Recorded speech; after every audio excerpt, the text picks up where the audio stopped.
Art de la Renaissance, par Eva Larsson, produit par Reads Books. Bonjour à tous, je m'appelle Perle et je suis ravi de vous parler de la Renaissance. J'ai toujours trouvé l'art de la Renaissance beau, complexe et inspirant. Je pourrais en parler pendant des jours. Mais maintenant, c'est le moment d'explorer les œuvres époustouflantes de Léonard de Vinci, de Raphaël et de bien d'autres encore. Ces artistes ont vécu pendant une période de grande réalisation scientifique et artistique, marquée par la redécouverte d'importantes philosophies de l'Antiquité classique. J'ai hâte de vous présenter ces peintures étonnantes qui dépeignent la beauté à travers différents styles, mettant en avant la perspective linéaire et les figures tridimensionnelles.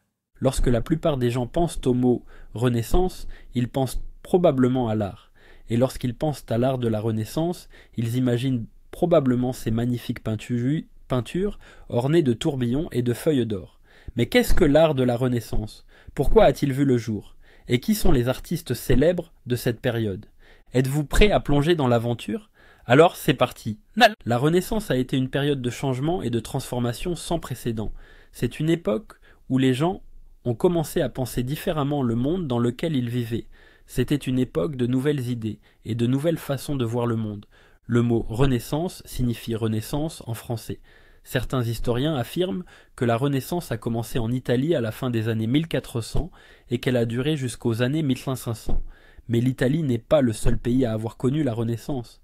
La Renaissance s'est étendue à d'autres pays comme la France, l'Espagne et l'Angleterre.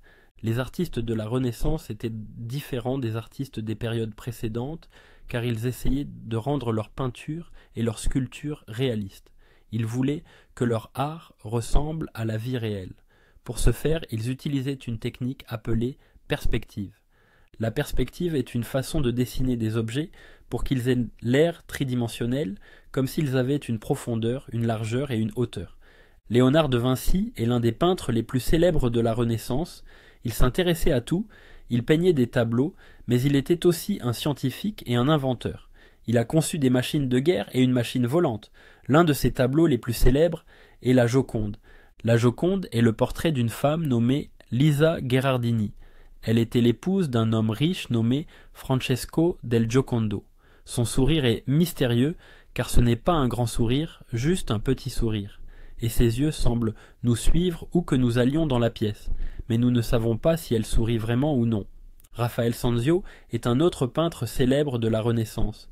Il n'avait que 17 ans lorsqu'il a peint son œuvre la plus célèbre, l'École d'Athènes. Le tableau représente des philosophes et des scientifiques de la Grèce antique. Platon et Aristote sont au centre du tableau, en pleine discussion. Par-dessus l'épaule d'Aristote, on peut voir l'autoportrait de Raphaël.